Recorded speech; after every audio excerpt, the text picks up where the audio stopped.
And we are live today. I'm going to be doing a few different casts today. I've got a couple replay packs that I wanted to share with everybody.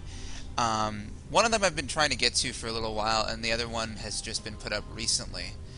We are going to be casting from Last Shadow, who is I think he's an American.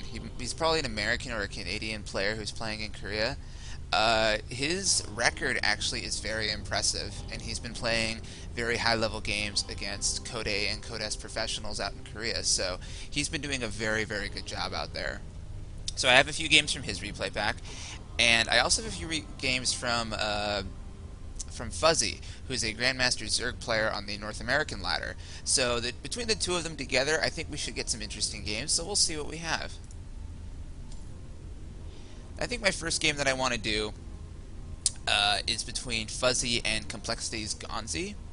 Now, Ganzi, I think, has a account on the North American ladder that he plays from time to time. And Fuzzy is obviously, like I just said, a Grandmaster Zerg player in the North American ladder.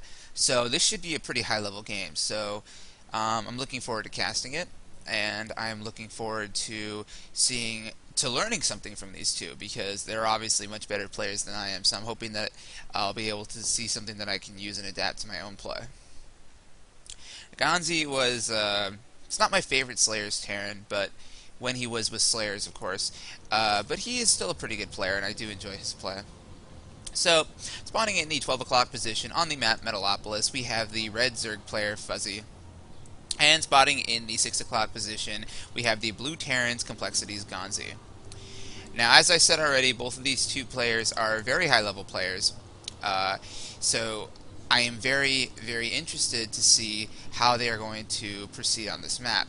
High-level play is interesting on this map because, as I've said previously in one of my other casts, this map is the oldest map that is currently in the ladder map pool. It's been done to death. It's been rotated out of actually the GSL for a few seasons, just to kind of add some additional flair to it. And just recently, actually, with the post that was made by David Kim on the Battle.net forums, it was confirmed once again that this map has a very heavy Zerg win rate on ladder games. Now that is probably heavily skewed because of the presence of lower ranked players on the ladder, but that doesn't take away from the fact that traditionally this map has been very favored by Zerg players. And and the thing is that, like, as far as pro level play goes, I mean, this map has been pretty balanced throughout most tournaments, but I mean, you can't really take away that, like, the map has like a 60 or it's like a 67% win rate or something like that for Zerg players on this map against Terrans. So obviously, Ganzi is, if all things are considered equal, Ganzi is supposed to be, quote unquote, supposed to be at somewhat of a disadvantage on this map. So we will see if Fuzzy is able to take advantage of that, or if Ganzi is able to somehow take a game away from him. And we have something interesting going here. We have a fast expand to the gold base. This is a very risky move. And it's very risky because this base, obviously on this map, is within vision of either of these two watchtowers. So, if Fuzzy at some point decides he wants to scout at one of these watchtowers, he will immediately see this gold base, and that will clue him in that he needs to start putting on some pressure to deny it. And it looks like this drone will go to this watchtower. He does see this expansion. What is he going to do about this expansion? It looks like he's just going to send this drone over here to harass the SCV that is building the command center. He is dropping down his spawning pool right now, so he will be probably making Zerglings almost as soon as that is done. This is not one of those things you can let your opponent get away with. If he's expanding to the gold like this, you have to deny it. If you let your opponent get this base up, you're going to be flooded with Marines pretty soon, because that gold income is very, very useful for allowing you to get out a very early high Marine count. But with 6 Zerglings coming out on the field and with a barracks not even done yet, I don't know if Ganzi's actually going to be able to hold this command center. But the nice thing about this play is that because Ganzi is, of course, a Terran player, this base is not as permanent as it could be if he was playing Protoss or Zerg. So actually, what he's managed to do with this is with a simple expand that build that he normally would be doing anyway. He's actually forced Zerglings. He's forced 6 Zerglings actually. He's forced his opponent to react to this build, and he could just lift off this command center and float it away. So in a certain way, in a certain sense, this build is actually being aggressive via using your economy. Because those 6 Zerglings would have been 3 drones if Ganzi wasn't putting some sort of pressure on his opponent. And the difference between this kind of build and a 2-Rax build or a Hellion build, for example, is that those builds will delay the amount of economy that you can have in the early game. So what he did with this command center is he got out a very fast command center. It was a command center that was actually being constructed before the barracks was, and it accomplished the exact same thing that a 2-Rax pressure or a 1-Rax pressure build will cause against a Zerg opponent. It forced him to make Zerglings. It forced him to start doing something other than making drones. And so Ganzi, with that clever use of that expand build, actually managed to accomplish quite a bit. However, he is still behind his opponent in workers, but with the additional mule that this orbital command can drop, the income is actually in his favor as far as minerals goes. Now, the thing is that with these Zerglings down here, he's going to have to actually produce some troops before he's able to secure his natural expansion, and of course, Fuzzy is going to be going straight into his 3rd base after this, knowing that his opponent does not really have much in the way of combat troops to deny that at the moment. But that isn't going to last for very long. Ganzi is powering up his reactors on his barracks. He's constructing 2 additional barracks. He'll be able to produce a lot of combat troops. He's getting combat shields out right now that is usually indicative of some form of early aggression with Marines with +1. +1 Marines with combat shields are actually very, very effective in the early game against most of what Zerg can do. Now, the thing is that Fuzzy is dropping this Baneling Nest. He is somewhat aware of the fact that Ganzi is going for a heavy Marine build, and he is, of course, starting on his creep spread. Now this Marine pressure, and I'm actually completely wrong about what Ganzi has in mind here. He's going right back to the gold. He is not giving up on the strategy of his, and he's actually building these Marines as more of a defensive posture, so that he's able to prop down bunkers, use these Marines to defend this expansion.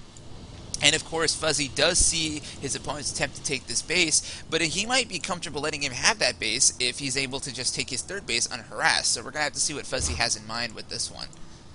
We do have Zerglings there moving out on the map. Are they going to be coming over here? He must see that there's a bunker there.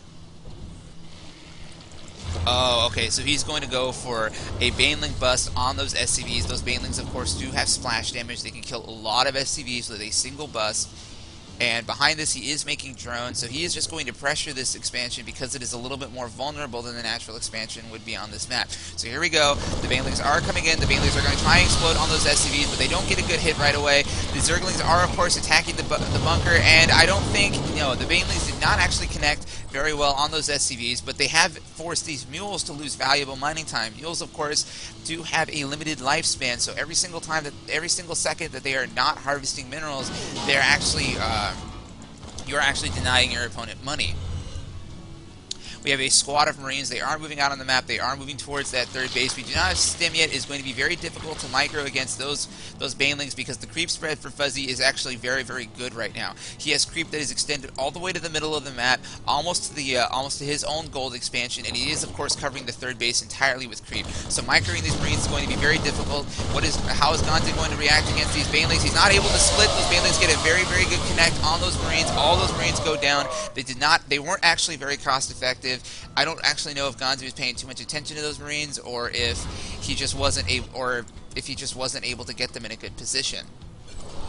We have another squad of Marines over here on the map. They are protecting this base. We do not have any sort of siege tank play coming down on the map. This is really just a Marine and soon-to-be medevac play. We have +1 armor coming out. No armory just yet, so he's pretty much limited to just +1 upgrades on these Marines. This looks very similar to a style that used to be popular in the GSL, which is the SC 2-base heavy Marine constant attacking style that he used very famously in the GSL against Nesty and Lucira many seasons ago. Could this be what Ganzi is actually going for. We'll have to see what he has in mind with this. He does have a squad of Marines maneuvering to get a good shot on the extractor from the low ground. These low ground Marines will, of course, protect the Marines up on the high ground so that the Banelings aren't actually able to get that great of a hit on them, but Baneling speed is almost done. When Baneling speed finishes, these Banelings are actually going to be able to do a lot of damage to those Marines, but those Marines are pretty well spread out. He's not going to allow his opponent to get as good of a Baneling hit as he did last time, and he is killing drones. So here we go. We have the Zergling and Baneling counterattack coming in here, but those Marines are very, very well spread out. I don't actually know if those Banelings are going to get a good connect.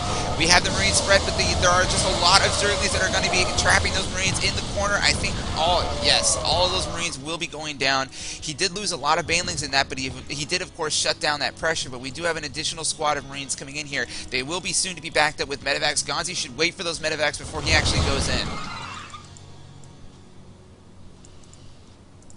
Yes, this looks very similar to the SC style that was actually popular in the GSL a few seasons ago. But if Fuzzy's able to continue holding this for a long enough time to get Mutalisks out on the field, he will be able to shut down most of this pressure very easily. Ganzi has to start doing a lot of damage to this expansion if he wants to make this attack work, and it doesn't really look like that's going to be the case right now. We did get a few good Baneling hits on those Marines, so there are not very many Marines over on this side to actually deal with this base. He should lift up, but he's not actually lifting up. He's sending in additional Marines. There are no Banelings out, though, so these Marines are actually going to be able to take care of all of these Zerglings. Fuzzy needs more Zerglings to deal with this Marine counterattack. He is morphing in additional Banelings, but with this squad of Marines, he is in a position where he might be able to deny this hatchery or kill drones. He is going for the hatchery. There is not enough energy on that Queen just yet for transfusion. A Baneling hit does go off on those Marines, so this attack will, of course, be cleaned up, but we do have a drop going into Fuzzy's main base.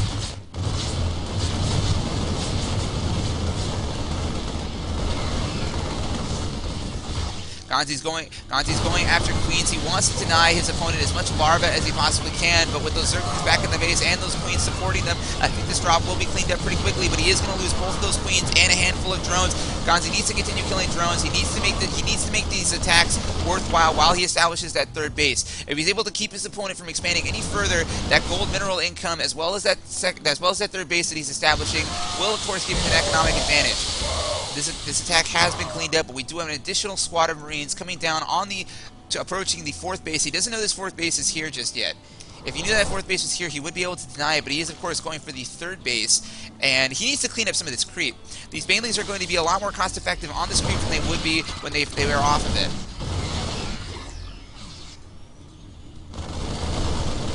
We have Ganzi going for the extractor. Once again, we have 11 Mutalisks coming out on the field. Those Mutalisks are going to be very, very helpful in dealing with this constant Marine aggression. We do not have a Baneling hit going in. We did have one Baneling hit go off. That was a very good Baneling hit, clear off most of those Marines, and it looks like the pressure will stop for now, but no, Ganzi is going to keep this up. He's sending additional Marines. He has his +2/+2 coming up for those Marines, and he doesn't look like he's going to be going into any additional tech after this. Looks like this is just like I was saying, this looks like it is just very, very SC style. He's not going to let up on this Marine pressure. This is almost like it's an all-in, but it is a series of attacks as opposed to a single attack. Those Mutalisks do see that command center. He's going to be able to deny this command center from landing. We have additional Marines on this side of the map. That is a lot of Marines. I don't think that is enough Zerglings to deal with that, but there are Banelings mixed in there. We do get a good Baneling hit on those Marines, and those Marines are going to be cleaned up. If Ganzi's going to continue attacking this third base, he has to get rid of these creep tumors. Those Banelings are very, very difficult to micro against on creep. If he was able to clean up that creep, it would force his opponent to continue using Queens, exposing those Queens to Marine fire to continue spreading this creep out. And if he was able to fight these Banelings off of the creep, he might actually do a much better job in microing against those Banelings. We do have this expansion down. He does have bunkers in place, so he is getting that gold mineral income to keep this attack going. He is producing now 9 Marines at a time. He has a third base, and he's still on 47 SCVs, though. I think if he had a few more SCVs, he might actually be able to get even more money, but he's got a pretty good bank. He's spending his money about as quickly as he gets it. These Marines are going to come in. There are Banelings in that army. These Marine counterattacks shouldn't really do very much, but we do have a drop going into the main base. Ganzi still does not know about this fourth base. He needs to get rid of that fourth base. It's very exposed. There is no creep connecting the fourth to the third, so he will have an ample opportunity to kill that base if he manages to scout it. So far, he still doesn't know that it's there. Upgrade complete. This drop is, of course, going to be denied by those Mutas. The nice thing about Mutalisks is their ability to shut down drops before they ever even get going. We have +3 infantry weapons on the way right now. Ganzi is not looking to take a 4th base at the moment. He still is sitting on 47 SCVs. I mean, this looks like to be his game plan. He's going to try and kill Fuzzy with these constant marine attacks, or he is going to die trying.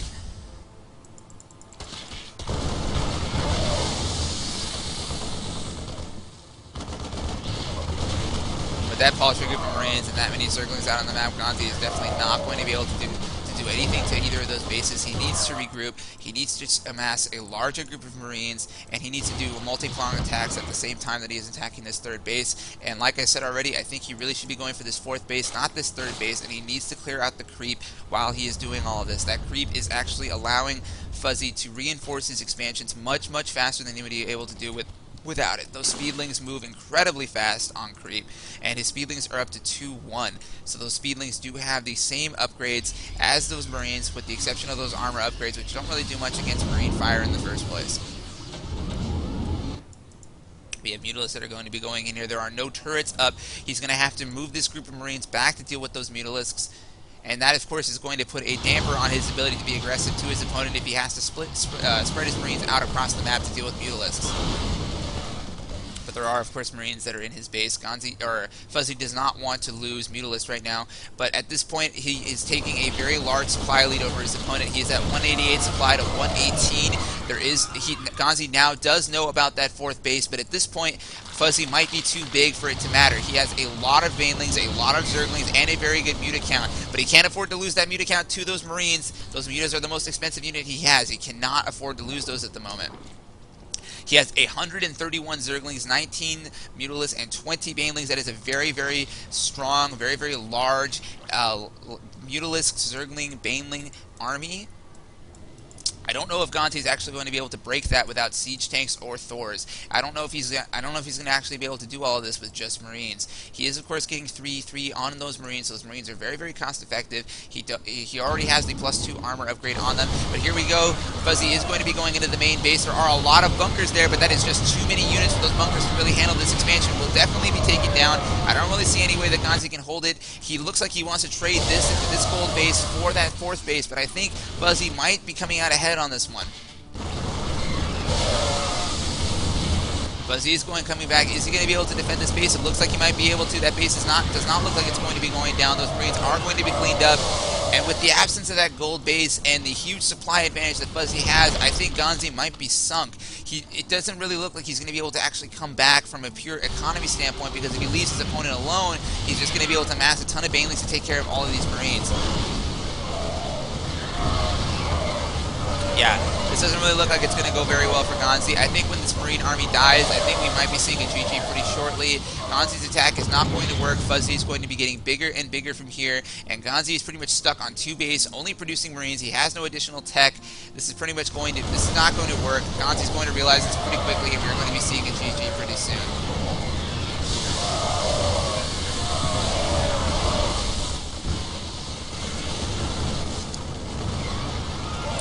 He is, of course, playing scrappy with those Marines. He is killing a lot of Zerg units, but the Zerg is the endless swarm, man.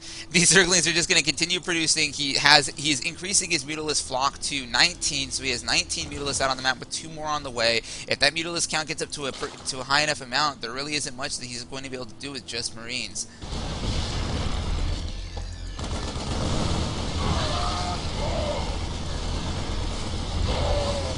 Those Marines are at 3-3. They are pretty strong, but that is just too many Mutalisks with more Zerglings coming out on the map. But, I mean, you know, he isn't really producing that much, and his bank is actually very, very low. So, I mean, this could be a lot closer than I was originally giving it credit for. His Zergling count has been reduced to a very small amount, but, I mean, I was expecting Ganzi to leave the game a little while ago, and he was actually coming back a little bit with that Marine counterattack, but the hill that he had to climb at this point was too high. He had already mined out his main base. He was really only able to support this attack on 1 base. He couldn't take a 3rd base. If he wanted to, that would open his opponent up to a lot of counter aggression that would have been able to shut down that 3rd base. And without additional tech, with just Marines, he just couldn't handle that many Marines or that many Zerglings, Banelings, and Mutalisks. I mean, Marines in small numbers can deal with small numbers of Banelings and Zerglings, but not when it gets to a huge number. At that point, you need siege tanks. So that was a cool attack. That was a really cool demonstration by Ganzi of the SC style push that was popular a few seasons ago, but Zergs have gotten better at defending against it, especially on this map where creep spread is able to connect these three bases in such a way that it's very, very difficult to actually attack all of them at once. So that was a great hold by Fuzzy. Great play by both players, but Fuzzy was playing a little bit better that time, and Ganzi's Marine Micro was pretty much letting him down in the early game. I really think that if he had spent some time clearing out these creep tubers while he was going for that initial attack, it would have really helped him in being able to make his Marines more cost-effective in the early game. So that was a good game. I will be back in a little while with another one, probably from Last Shadows replay pack this time. I hope you guys enjoyed that.